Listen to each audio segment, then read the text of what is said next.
नमस्कार दोस्तों, आज हम सुनेंगे शिवरात्रि व्रत की कहानी। एक समय की बात है, शांतिपुर नाम का एक छोटा सा गांव था। उस गांव में एक सेठ और सेठानी रहते थे। सेठ और सेठानी बहुत धनवान थे, परंतु कभी भी पूजा पाठ दान पुण्य नहीं करते थे। एक समय एक नन्ही सी चिड़िया दूर से उड़ती हुई घोंसला बनाने की तलाश कर रही थी। तभी वह सेठ और सेठानी आंगन में पेड़ पर घोंसला बनाकर रहने लगी। अब वह चिड़िया दाने के लिए सेठ और सेठानी के घर की तरफ देखती।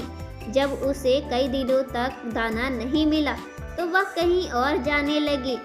एक दिन चिड़िया ने सोचा कि ऐसी क्या कारण है कि इतने बड़े घर में उसे दाना भी नहीं मिलता।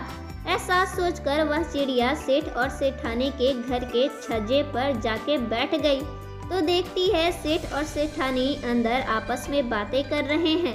हम क्या करें, हमारे कोई संतान नहीं है, हमारे पास इतना सारा रुपया पैसा है, लेकिन इसे भोगने के लिए कोई नहीं है।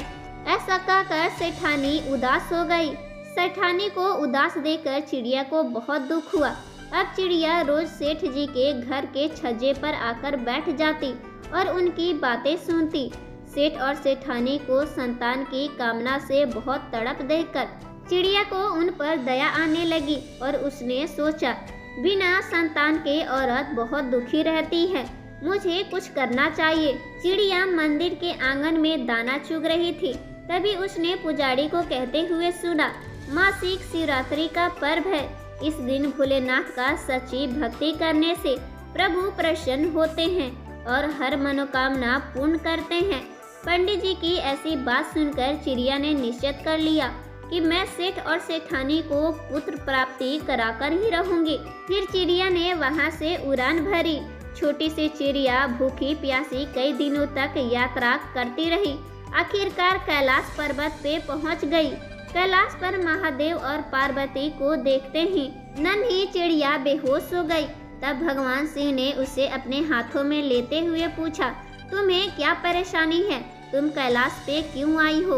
तब नन्ही चिड़िया ने कहा, एक सेठ और सेठानी है जो संतान की कामना में तड़प रहे हैं।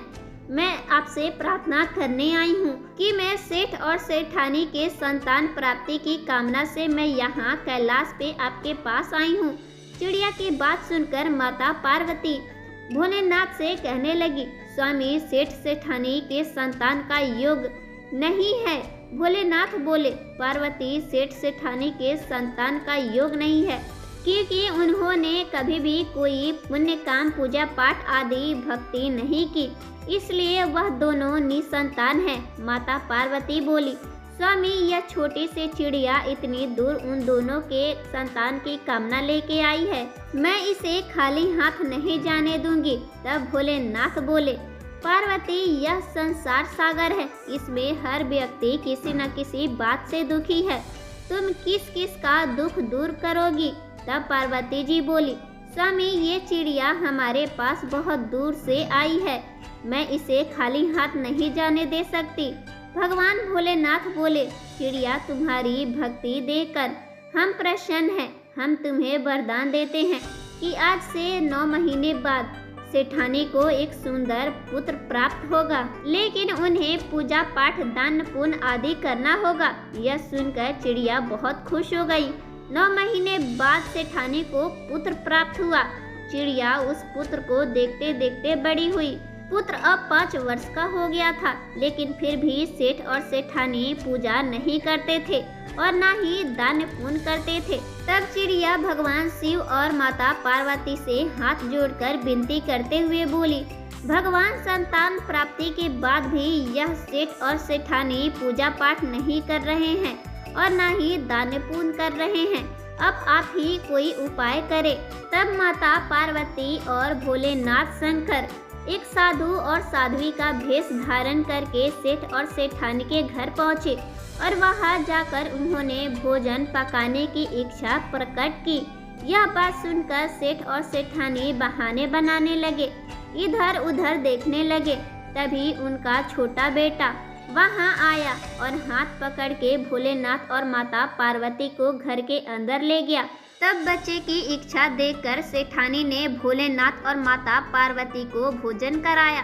भोजन के पश्चात भोलेनाथ ने सेठानी से कहा, तुम्हारे भाग्य में पुत्र नहीं था, लेकिन एक चिड़िया के भक्ति के कारण तुम्हें संतान सुख प्राप्ति हुई है। वह चिड़िया तुम्हारे ही आंगन में रहती है। अगर तुमने पूजा पाठ और दान पुण्य करना प्रारंभ नहीं किया तो तुम्हारे पुत्र के जीवन पे संकट आ सकता है। यह सुनकर सेठ और सेठानी घबरा गए और हाथ जोड़कर प्रार्थना करने लगे कि साधु महाराज, हमसे गलती हो गई, हमें क्षमा कर दीजिए। अब आप ही बताइए कि हमें क्या करना चाहिए। तब भोलेनाथ बोले, तुम दान पुण्य करो, भूखों को भोजन कराओ और पूजा पाठ में लग जाओ। इससे तुम्हारे पुत्र की लंबी आयु होगी। यह सुनकर सेठ और सेठानी को बहुत पछतावा हुआ और तब से उन दोनों ने भगवान की भक्ति में लग गए। शिवरात्रि का व्रत आया और उन्होंने विधि विधान से भोलेनाथ की पूजा करी और उनका आशीर्वाद प्राप्त किया। जय भोलेनाथ, जय माता पार्वती।